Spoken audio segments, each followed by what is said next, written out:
Dear students, welcome to the second part of the lecture, Measurement of Personality.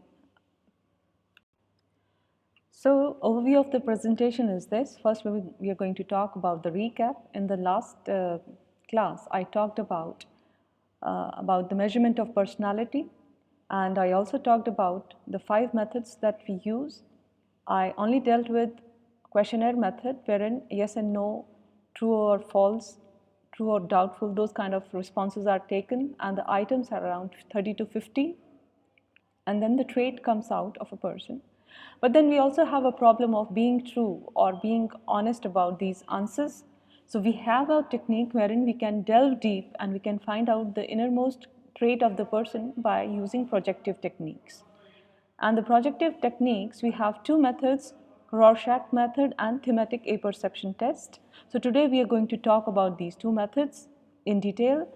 We're going to talk about other 3 methods like personality rating, situational test, and interview method.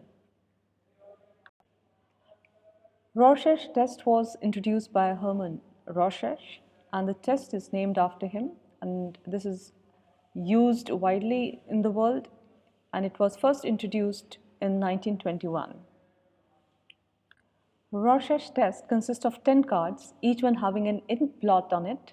Some blots are colored and some are black and white. These cards are presented in regular serial order. The ink blot does not represent any subject. It is unclear or unstructured figure. The ambiguity of the blot results in great variety of responses it produces because different people think differently. They will perceive this blot in a different way. The method of administrating these ink blot is that such an ink blot is placed before the subject. He is asked then to describe what he sees. He is also required to say in what portion he sees what and what makes him see the object that he describes. Now, his responses are noted and classified under different categories. And as I told you, these responses differ from person to person. Some respond to the whole figure, some respond to the parts of the figure, some respond to form or shape, some to color or the white space between the colored or black patterns. Some people see moving and others stationary objectives. Some see human figures or parts of the human body. Some see even animals.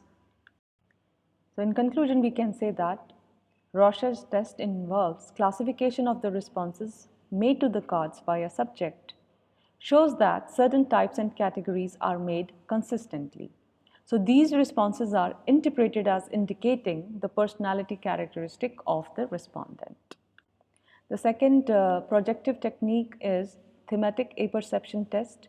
This test is also called as TAT, and it was given by Henry Murray.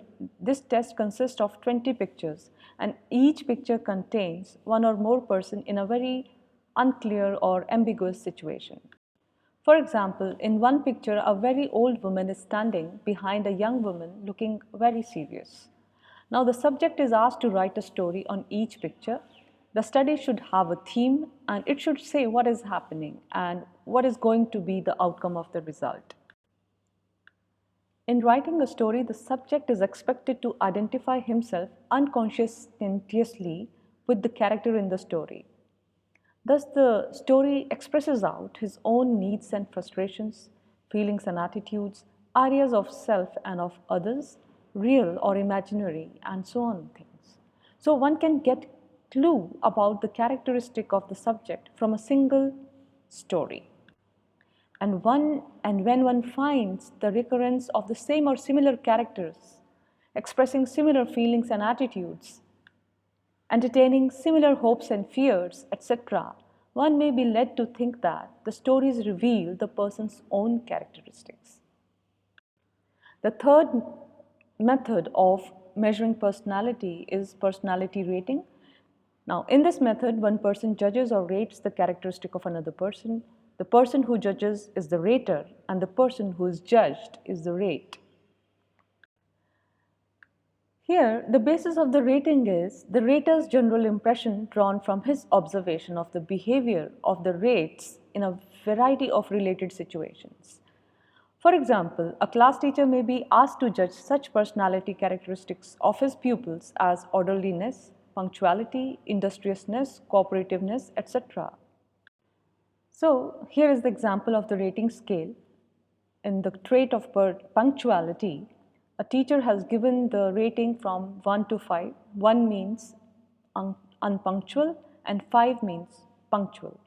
So, if the teacher feels that the student is highly punctual, he would place him at the left end of the scale and give him the score of 5. The other test for measuring personality is situational test.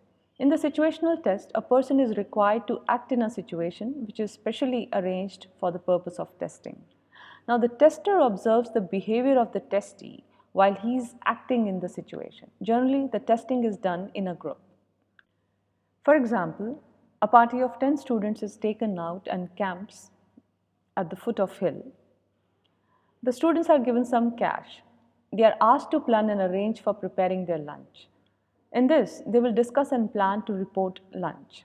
The teacher who accompanies them observes the behavior of each and come to the conclusion regarding their personality character.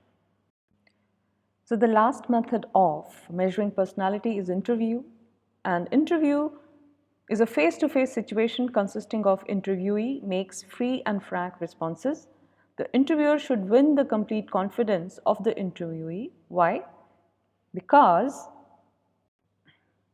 he should establish with the interviewee a relation of cordiality, warmth, and responsiveness. Because if these are not established, the responses are not to be elicited, or we cannot get the responses from the interviewee. So, such a relation has been called as rapport. Without a rapport, no psychological interview can be of success. So, with this, we have learnt about the 5 different methods of measuring personality. And in the next lecture, we are going to take another topic. Till then, thank you.